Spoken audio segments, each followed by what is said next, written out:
최근에 북미 정상회담이 종전 선언이나 통일로 이어지지 못해서 많은 아쉬움이 있습니다. 그러나 우리 하나님께서 우리 민족을 반드시 다시금 하나 되게 하실 줄 믿습니다. 우리 믿는 사람들이 통일을 위해서 항상 기도하며 또 준비하고 있어야 될 줄로 믿습니다. 우리나라와 구약시대 이스라엘 민족의 공통점이 하나 있습니다. 그것은 현재 우리처럼 구약의 이스라엘도 남과 북으로 분열되어 있었다는 것입니다. 남유다와 북이스라엘 이렇게 나뉘어져 있었다는 말씀입니다. 우리가 가지고 있는 이 비극적인 과거를 이스라엘도 지니고 있습니다. 그런데 여러분, 정말로 놀라운 사실이 하나 있습니다. 하나님께 선택받은 민족, 그래서 하나님의 백성이 되고 하나님의 자녀가 된 이 이스라엘의 이 분단이라고 하는 치욕스러운 역사를 선사한 인물이 과연 누구일까 하는 것입니다. 그 사람은 바로 이 사람입니다. 열왕기상 3장 12절로 13절 말씀입니다. 내가 내 말대로 하여 내게 지혜롭고 총명한 마음을 주노니 내 앞에도 너와 같은 자가 없었거니와 내 뒤에도 너와 같은 자가 일어남이 없으리라. 내가 또 내가 구하지 아니한 부귀와 영광도 내게 주노니 내 평생의 왕들 중에 너와 같은 자가 없을 것이라. 여러분, 누구일까요? 지혜의 왕 솔로몬입니다. 이 세상 그 누구보다도 뛰어난 지혜를 가졌던 왕 솔로몬. 그러나 그는 이스라엘의 분단의 역사를 만든 장본인이었다는 사실입니다.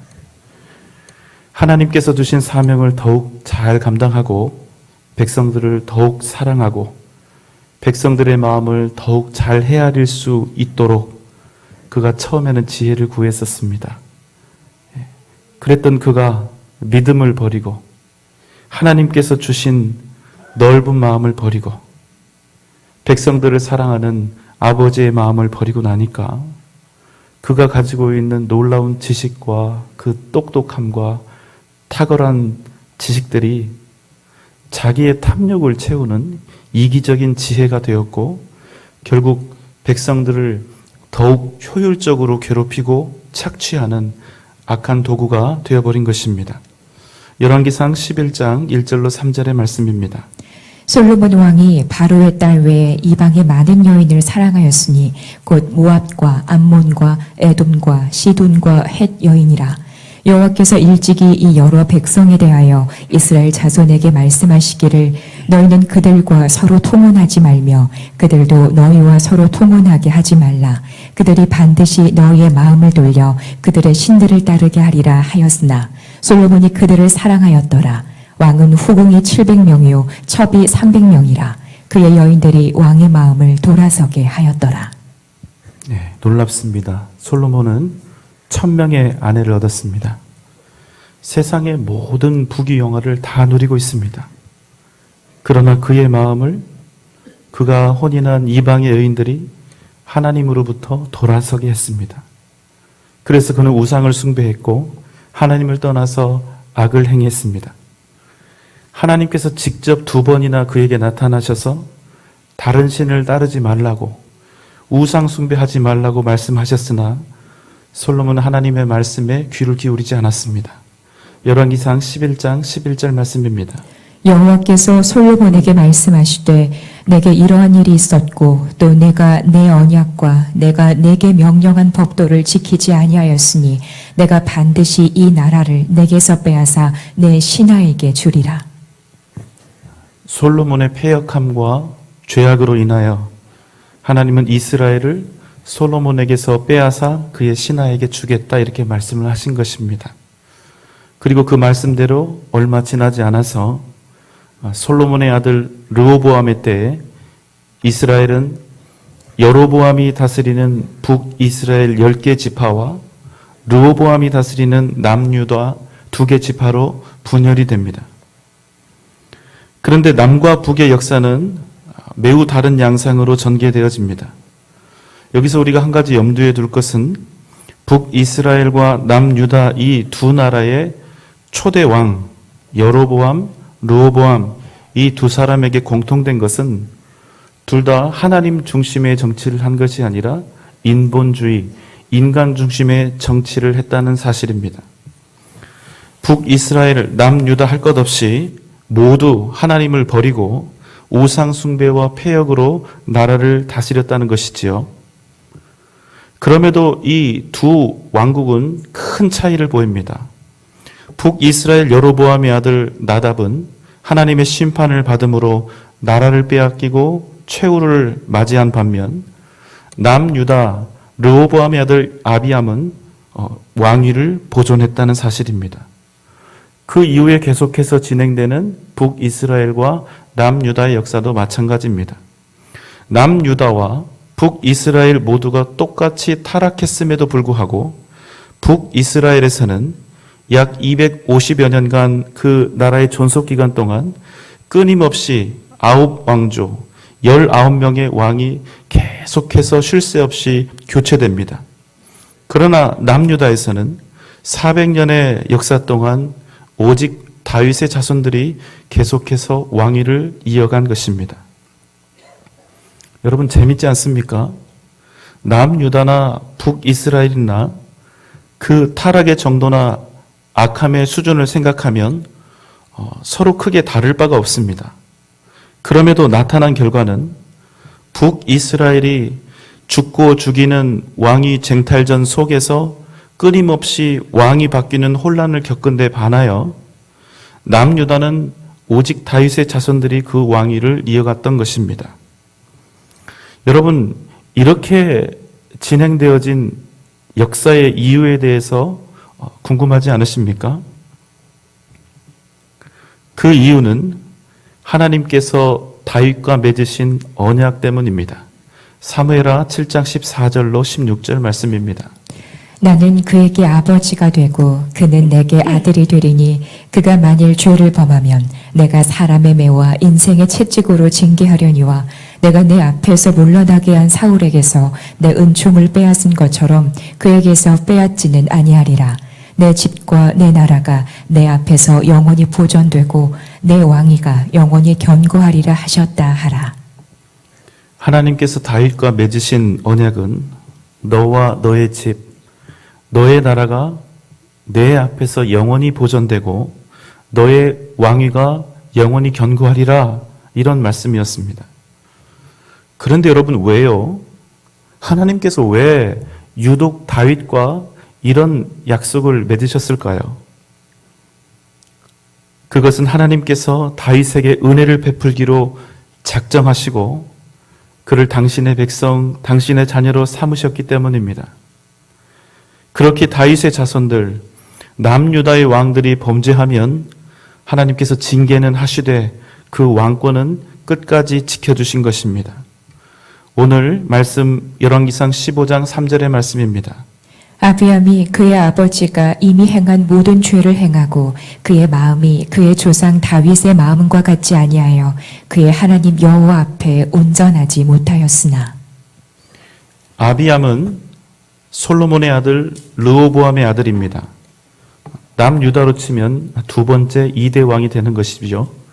오늘 본문의 말씀은 아비암에 대해서 이렇게 우리에게 설명해 주고 있습니다. 그의 아버지 르호보암이 이미 행한 모든 죄를 다 범했을 뿐만 아니라 그의 마음이 그의 조상 다윗과 같지 아니하였고 그의 하나님 여호와 앞에서 온전히 행하지 못하였다고 말씀을 합니다. 한마디로 악한 사람이었고 또 악한 왕이었고 하나님을 떠나서 우상 숭배하는 왕이었다는 말씀입니다.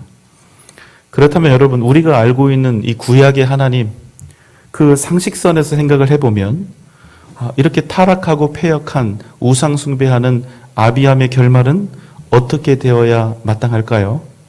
나라를 빼앗기고 하나님께 징계와 채찍을 맞아 멸망하였더라.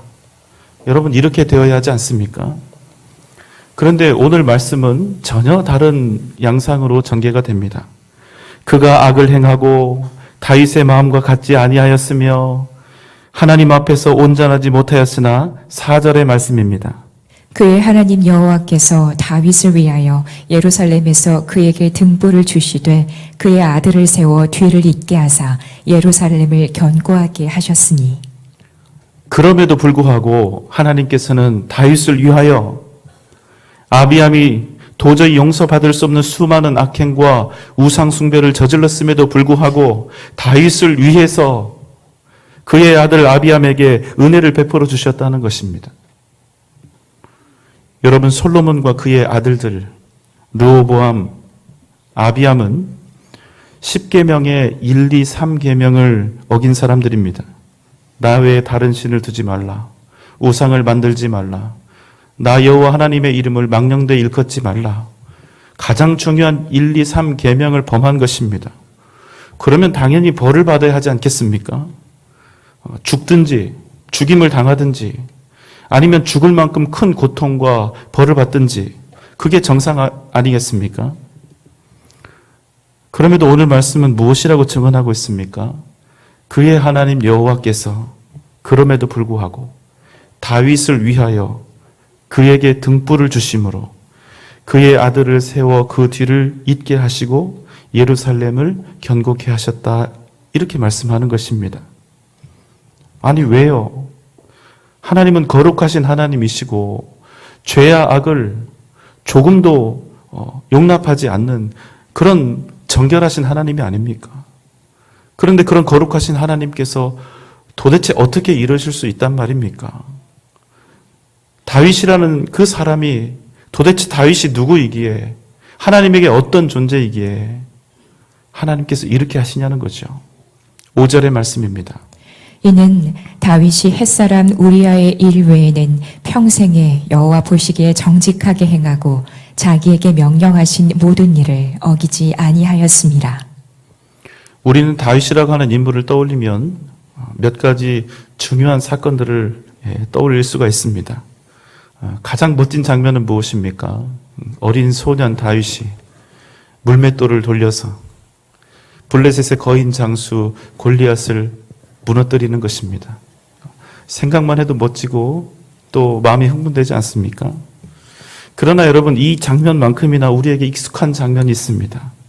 그것은 남편이 이미 있는 여인 밧세바를 탐해서 그와 간음하고 그것을 감추기 위해서 그 여자를 자기의 것으로 삼기 위해서 그녀의 남편이자 자기의 가장 충직한 신하인 우리아를 죽인 것입니다. 여러분, 그가 행한 죄악은 말로는 뭐라고 표현할 수 없을 만큼 더럽고 악한 것입니다. 일평생 씻을 수도 없고 용서받을 수도 없을 만큼 큰 악이 아닙니까? 세상 사람들조차도 손가락질을 할 것이고 죽을 때까지 그를 비난하면서 그와 상종도 하지 않고 그를 인간 취급도 하지 않을 만큼 그가 저지른 일은 천인공도할 일입니다. 그런데 여러분, 정말로 이해할 수 없는 것은 그런 악행을 저지른 다윗을 하나님께서 그래도 사랑하신다는 것입니다. 하나님께서 그런 죄를 지은 그런 죄인도 아끼시고 그에게 말로는 형용할 수 없는 놀라운 은혜를 베풀어 주신다는 사실입니다. 그저 그때 지었던 죄악만을 용서하시는 것이라면 어떻게든 이해를 해보려고 하겠지만 그뿐만 아니라 그에게 등불을 주시되 영원히 그의 왕권을 견고하게 하셨다는 것이며 그 언약은 훗날 다윗의 자손으로 영원한 왕이신 예수 그리스도께서 이 땅에 오심을 인하여 완전하게 성취가 되었다는 것입니다. 여러분은 이런 하나님이 이해가 잘 되십니까? 그런데 여기서 그치지 않습니다. 열왕기하 22장 2절 말씀입니다. 요시야가 여호와 보시기에 정직히 행하여 그의 조상 다윗의 길로 행하고 좌우로 치우치지 아니하였더라. 역대하 17장 3절의 말씀입니다. 여호와께서 여호사밧과 함께 하셨으니 이는 그가 그의 조상 다윗의 길로 행하여 바알들에게 구하지 아니하고. 방금 읽은 성경의 말씀은 남유다의 왕들 중에 가장 선하고 가장 아름다웠던 믿음의 사람들, 그들을 이렇게 평가하고 있는 것입니다. 요시아가, 여호사밧이 여호와 보시기에 정직히 행하여 그의 조상 누구의 길로? 다윗의 길로 행하고 좌우로 치우치지 아니하였더라. 여러분, 고결한 신앙적인 기준은 고사하고 세상적인 기준에도 미치지 못할 이런 사람이 걸어갔던 길을 하나님께서는 이스라엘의 왕들이 걸어갈 왕들의 모범 다윗의 길로 제시하고 계신다는 사실입니다. 여러분, 도무지 이해가 되지 않습니다. 도대체 하나님께서 다윗을 이토록 사랑하시는 이유는 무엇입니까? 하나님이 다윗에게 은혜를 베푸시고 영원히 그의 왕권을 지키시는 이유는 무엇입니까? 다윗 때문에, 다윗을 위하여 그의 패약한 자녀들이 복을 누리는 이유는 무엇이고, 왜 하나님은 하나님의 뜻에 합당한 길, 정직한 믿음의 길을 굳이 다윗의 길이라고 말씀하고 있는 것입니까? 다윗의 길이 도대체 무엇이기예요? 여러분, 다윗은 분명 결코 지울 수 없는 악한 죄를 지었습니다. 그의 인상에서 돌이킬 수 없는 추악한 죄를 저질렀습니다. 그래서 그는 무너져야 했고 망가져야 했고 그 죄의 당연한 결과로 죽어야 마땅했습니다. 다윗이 이것을 피하고자 한다면 하나님으로부터 도망쳐야 했습니다. 이런 극악한 죄를 지은 자가 어떻게 거룩하신 하나님 앞에 나아갈 수가 있겠습니까? 그런데 여러분, 그럼에도 불구하고 다윗이 선택한 길은 내가 용서를 받아도 하나님 앞에서 받고 내가 그 벌로 죽임을 당해도 하나님 앞에서 죽겠다는 마음의 결단이었습니다. 내가 살아도 하나님 앞에서 살고 죽어도 하나님 앞에서 죽겠다는 애타는 낮아짐과 철저한 회개의 마음이었다는 것입니다. 사랑하는 여러분, 기억하십시오. 다윗의 길은 다른 것이 아닙니다. 다윗의 길은 완벽하고 의로운 길이 아니라 온전한 회개의 길이었다는 사실입니다. 하나님의 백성을 하나님의 백성답게 만드는 것은 능력을 행하고 위대한 신앙의 걸작을 만들어내는 그 일에 있는 것이 아니라 우리가 하나님 앞에 낮아져서 엎드려 그 앞에서 부르짖는 진정한 회개와 참된 용서가 바로 우리를 하나님의 백성답게 만드는 일이라는 것입니다. 여러분, 우리 인간은 날 때부터 죄인입니다. 그래서 성경은 우리를 본질상 죄인이며 진노의 자녀라고 표현하고 있습니다.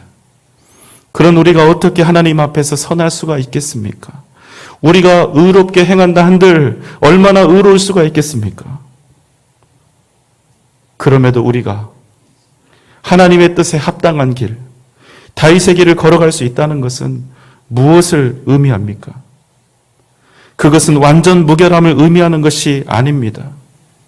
죄인인 우리가 하나님의 율례와 법도를 지킨다는 것은 완전 무결한 의로움을 의미하는 것이 아니라 하나님의 뜻에 합당한 길, 다윗의 길을 걸어갈 수 있다는 것은 무엇을 의미합니까? 그것은 우리가 완전 무결한 인생을 살아갈 수 있다는 것을 의미하는 것이 아닙니다. 죄도 짓지 않고 완벽한 삶을 살아갈 수 있다는 것을 뜻하는 것이 아니라 우리가 우리의 연약함과 죄인된 것을 하나님 앞에서 인정하고 하나님 앞에 날마다 엎드리며 하나님의 은혜를 구하며 하나님을 의지하는 삶을 살아가는 것을 뜻하기 때문입니다. 사랑하는 여러분, 의로움은 우리 자신에게서 나오는 것이 아니라 우리가 하나님 앞에서 얼마나 더 낮아지고 얼마나 더 겸손히 나의 죄를 자복하고 회개할 수 있는가, 얼마나 나의 욕심과 탐욕을 십자가 앞에 내려놓고 하나님의 뜻을 내 삶에 새기며 살아갈 수 있는가, 바로 여기에 달려있는 것이기 때문입니다. 사랑하는 여러분, 다윗의 길은 무엇입니까?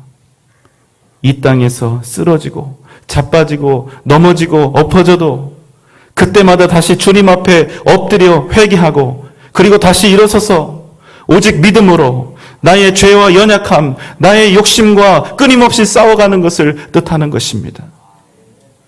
이것이 바로 다윗의 길입니다. 다윗은 의로워서 의로웠던 것이 아니라 그 마음이 온전히 하나님을 향하고 있었기 때문에 하나님의 마음에 합한 자가 되었던 것입니다.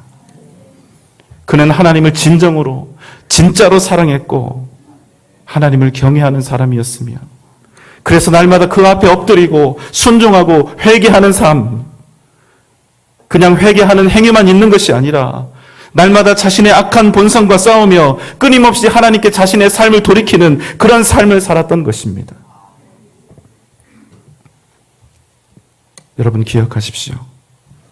다윗의 길은 위대한 역사, 높은 뜻, 광대한 사역, 이런 높고 큰 업적을 거둔 일에 있는 것이 아니라 하나님 앞에 엎드려 그 앞에 엎어져서 회개하며 정결한 삶을 살며 하나님의 말씀에 순종하며 하나님의 음성에 아멘으로 화답하는 그런 삶을 살았던 것에 있었다는 사실입니다.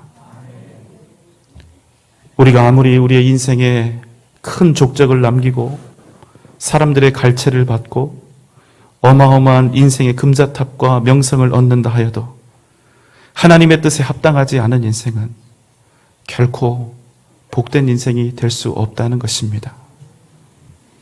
그렇게 다윗의 길은 뛰어난 자, 높은 자, 가진 자만이 걸어갈 수 있는 길이 아니라 오직 주님 앞에 엎드리며 순전함으로 하나님의 은혜를 바라며 또 구하며 겸손히 행하는 모든 자에게 주어진다는 것입니다. 그것이 우리가 이 땅에서 살아낼 수 있는 가장 위대한 삶이요 가장 복된 삶이 되는 것입니다. 사랑하는 성도 여러분, 우리 인생의 목표가 무엇입니까? 단지 위대한 일, 대단한 일을 행하는 것이 아니라 큰 일을 하는 것이 아니라 우리가 하나님 앞에 엎드려 하나님의 뜻에 합당한 사람이 되는 것, 바로 그것에 있다는 사실을 여러분 꼭 기억하시기 바랍니다. 하나님 앞에 정직히 해가며 하나님이 말씀하시는 모든 일에 순종하며 나아가야 하는 것입니다. 열왕기상 15장 4절의 말씀입니다. 그의 하나님 여호와께서 다윗을 위하여 예루살렘에서 그에게 둥보를 주시되 그의 아들을 세워 뒤를 잇게 하사 예루살렘을 견고하게 하셨으니. 다윗의 길은 우리 모든 인생이 그렇듯이 결국에는 죄인의 길일 수밖에 없었지만 그럼에도 하나님 앞에서 끊임없이 낮아지며 끊임없이 엎드리며 끊임없이 회개하며 오직 주님의 은혜만을 구했던 길. 나는 살아도 주님 앞에서 징계받아 죽더라도 하나님 앞에서 죽기를 원했던 길이었습니다. 여러분, 그래서 다윗의 길이 복된 길이 되는 것입니다. 다윗의 자손들이 왕위를 끝까지 계승할 수 있어서 큰 권력을 유지할 수 있어서 그 길이 복되었던 것이 아니라 그 길이 오직 하나님을 향해 있었기 때문이며 다윗이 걸어갔던 그 길 끝에 하나님의 나라와 주의 복음이 있었기 때문인 것입니다. 여러분, 우리는 그 은혜의 길을 예수 그리스도를 통해서 만나게 됩니다. 우리 같은 죄인들을 위해서 십자가에서 주신 그 사랑, 그 생명, 누구든지 주의 이름을 부르는 자는 구원을 받으리라. 비록 우리는 이 땅에 살 때 죄를 지으며 살 수밖에 없지만 그럼에도 주님께서 주신 이 구원의 약속을 믿으며 날마다 엎드리며 회개하며 순종하며 나아갈 때 우리는 주님이 주시는 생명의 등불, 구원의 등불을 얻게 된다는 사실입니다. 바로 하나님의 자녀가 되는 것입니다. 여러분, 우리 인생에서 가장 중요한 것은 무엇입니까? 다윗의 길을 걸어감으로써 우리가 얻게 되는 가장 복된 칭호는 무엇입니까? 그것은 우리가 하나님의 자녀가 되었다는 것입니다. 오직 하나님의 은혜 가운데 거할 수 있게 되었다는 것입니다. 하나님께서 우리에게 주시는 이 등불로 세상을 밝게 비추며 살아가게 되었다는 것입니다. 사랑하는 성도 여러분, 여러분은 어떤 인생, 어떤 걸음, 어떤 길을 향해 나아가고 있습니까? 하나님의 마음에 합한 길, 다윗이 걸어갔던 복된 길, 날마다 주님 앞에 낮아지고 엎드리고 주님의 은혜만을 구하며 사는 삶. 우리가 걸어가는 그 길 끝에 하나님의 나라와 교회와 주의 복음의 그 영광이 함께 넘쳐나는 그런 귀한 은혜가 이 시간 저와 여러분 가운데 넘쳐나시기를 주님의 이름으로 축원합니다. 기도하겠습니다.